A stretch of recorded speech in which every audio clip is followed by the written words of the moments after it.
Hi friends, Andhra శబరిమలగా పిలువబడుతున్న అయ్యప్ప స్వామి temple. ఈ temple మనకైతే ద్వారపూడి తూర్పుగోదావరి జిల్లాలో ఉందండి.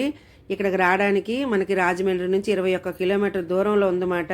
బస్సు సదుపాయం ఉంది, అలాగే మనకు ఆటో సదుపాయం కూడా ఉందండి. కానీ చాలా లోనికి మాట, పల్లెటూరు. ఇంత పల్లెటూరులో ఇంత పెద్ద దేవాలయం నిజంగా రెండు కళ్ళు పట్టవండి. చాలా ప్రశాంతంగా అన్ని దేవాలయాల్ని ఒక్క దగ్గర దర్శించుకోవచ్చు. ఎంట్రన్స్లో మనకైతే ఇలా విఘ్నేశ్వరుడు దర్శనం చేసుకోవచ్చండి. ఇంకా బ్యాక్ సైడే హర హరి కలిసిన విగ్రహం అయితే 30 అడుగుల విగ్రహం ఉంటుంది.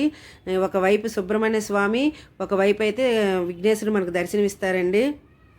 శబరిమల వెళ్ళి అంత దూరం వెళ్ళి ఇడుముళ్ళు చెల్లించలేని వాళ్ళు ఇక్కడికి వచ్చి అయితే అయ్యప్ప స్వామికి ఇడుముళ్ళు చెల్లించుకుంటారటండి. అయ్యప్ప స్వామి భక్తులకి ఇక్కడ చాలా మంచి అనుకూలంగా ఉంది. అన్ని సదుపాయాలు కూడా ఉన్నాయండి. రూమ్ సదుపాయాలు కూడా ఉన్నాయి. అలాగే నిత్యం కూడా అన్నదానం కూడా ఇక్కడ చేస్తున్నారు. అయ్యప్ప స్వామి అక్కడ శబరిమలలో ఎలా పూజలు చేస్తారో ఇక్కడ కూడా అలానే పూజలు చేస్తారంట. చాలా ప్రశాంతమైన వాతావరణంలో ఈ టెంపుల్ అయితే ఉందండి. ఇక్కడ యమధర్మరాజుకి కూడా మనం టెంపుల్ అయితే చూడవచ్చు. చక్కగా చూస్తున్నారా, ఎంట్రన్స్లోని సింహం నోటి నుంచి మనం వెళ్ళే ముఖద్వారం అయితే ఉంటుంది. ఇంకా చూస్తున్నారా, ఇలా ఎంట్రన్స్లోనే ఒక అయ్యప్ప భక్తుడు స్వామివారిని నమస్కరించినట్టుగా ఉంటుంది. నిజంగా రియల్గా మనిషి నమస్కరించినట్టుగా ఉంటుందండి. చూసినంతవరకు అది బొమ్మ అని మనకు తెలియదు.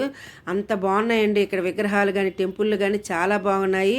ఇంకా సింహం నోటి నుంచి మనమైతే టెంపుల్లోకి అయితే వెళ్ళబోతున్నాము.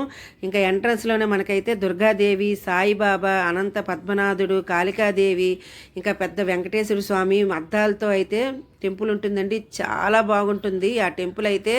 ముఖ్యంగా 34 అడుగుల లింగాన్ని అయితే మనం దర్శించుకోవచ్చు. అది కూడా 3 అంతస్తుల వరకు ఉంటుందండి ఆ లింగము. 3వ అంతస్తు నుంచి లింగం పైన అభిషేకం చేస్తే కింద అంతస్తులో ఉన్న లింగానికైతే అభిషేకం జరుగుతుంది. లింగం చుట్టూ కూడా నండి చిన్న చిన్న లింగాలు ఉంటాయి.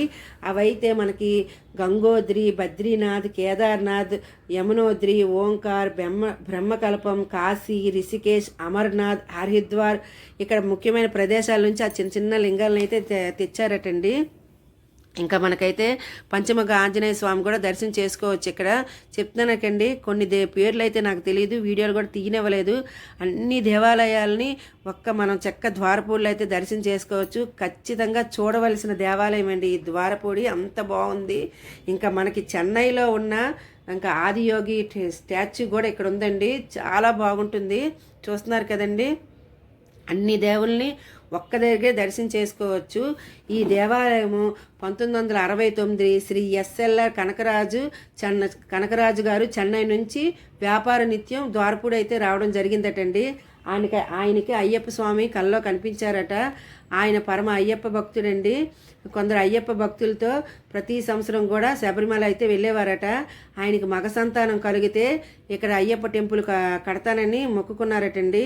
అది జరగడము, ఇంకా పెద్ద పెద్ద దాతలతో చుట్టుపక్కల గ్రామాలతో కలిసి ఈ ద్వారపూడిలో ఇంత పెద్ద అయ్యప్ప టెంపుల్ని అయితే కట్టడం జరిగింది. చూస్తున్నారు కదండి. ఇంకా ఇది 1983లో శంకుస్థాపన చేశారు ఈ ఆలయాన్ని. 1989లో జయేంద్ర సరస్వతితో ప్రతిష్టాపన అయితే చేశారటండి ఈ దేవాలయము. ఆయన కూడా ఇంకా ఇది ద్వారపూడే ఆయన సొంత ఊరుగా ఉండిపోవడం జరిగిందటండి. ఆ గురువు గారు నిజంగా నమస్కారాలు తెలియజేసుకోవాలి ఇంత మంచి ఆలయం కట్టించినందుకు. ఇంకా చూస్తారు కదండి, అయ్యప్ప స్వామి టెంపుల్ బ్యాక్ సైడే మనకైతే ఇంకా ఎదురుగానే మన పంచముఖ ఆంజనేయ స్వామి అయితే పెద్ద ఆంజనేయ స్వామి కనిపిస్తారండి. చక్కగా మెట్లెక్కి అయితే చూడొచ్చు. ఇవి అయ్యప్ప స్వామి మెట్లు, ఏకశిలతో చేసిన మెట్లండి ఇవి. ఈ అయ్యప్ప స్వామి మెట్లు, అయ్యప్ప స్వామి రెండు కూడా చెన్నై నుంచి చెప్పించారంట. రెండు కూడా పంచలోహాలతో చేసినవి అటండి. ఇంకా తులాభారం కూడా ఉంది. మీరు చూశారు కదండి, చిన్న అబ్బాయికి అయితే ఎంత బరువు ఉన్నాడో అంత బరువు పటిక బెల్లంతో తులాభారం అయితే తోస్తున్నారు. ఒక టెంపుల్ నుంచి ఇంకో టెంపుల్కి అయితే మెడ్ల మార్గం ఉందండి. చాలా బాగుందండి. కొత్తగా ఈ ఆర్చ్ కడుతున్నారు, వెంకటేశ్వర ఆర్చ్. ఒకవైపు చక్రం, ఒకవైపు శంఖం కలిగిన ఆర్చ్ అండి. మధ్యలో వెంకటేశ్వర స్వామి. ఇంకా వెంకటేశ్వర స్వామి టెంపుల్ కూడా చాలా బాగుందండి. దశావతారు టెంపుల్లో ఉంటాయండి. అలాగే వెంకటేశ్వర స్వామి దర్శించుకోవచ్చు. మనం రామాలయం కూడా ఉందండి. ఇంకా వెంకటేశ్వర స్వామి గుడిలోని చుట్టూ అద్దాలతోని చాలా బాగుంటుందండి టెంపుల్ కూడాను. చూస్తున్నారు కదండి. ఇంకా ఈ నందేశ్వరుడు ఎంత పెద్ద నందేశ్వరుడు అండి. చూడడానికి 2 కళ్ళు పట్టవు అంత పెద్ద నందేశ్వరుడు. శివాలయం 3వ అంతస్తు నుంచి నందేశ్వరుడు నందీశ్వరుడు చాలా బాగా కనిపిస్తారండి.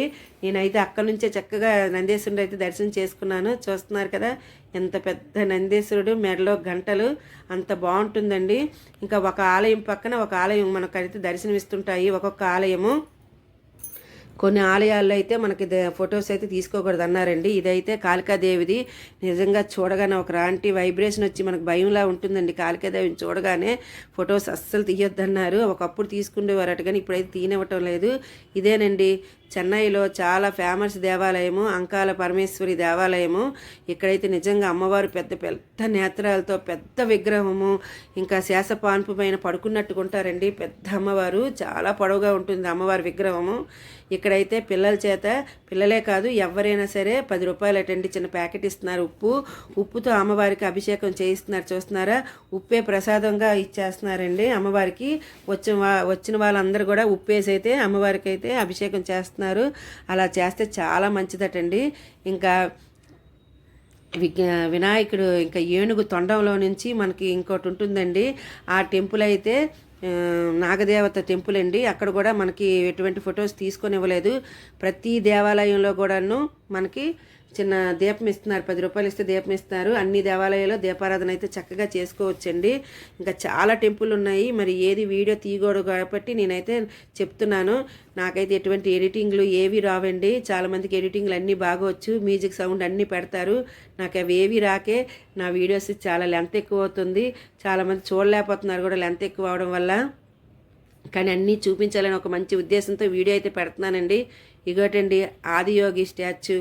నిజంగా అండి 2 కళ్ళు పట్టవండి చూడడానికి. ఎక్కడో చెన్నైలో ఉంది, మన ద్వారపూడిలో మనం చక్కగా మన ఆంధ్రాలో చూడగలుగుతున్నాము. ఇంత చక్కగా కట్టిన కనకరాజు గారి గురువు గారికి నమస్కారాలు తెలియజేయవలసిందేనండి. ఇక్కడైతే ఫోటో షూటింగ్ చక్కగా చేసుకుంటున్నారు. త్వరలో ఇంకా లైటింగ్ కూడా పెడతారటండి.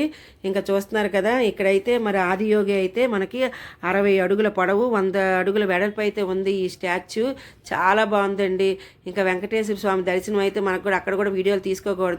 ఆ మండపం అంతా చాలా చాలా బాగుంది.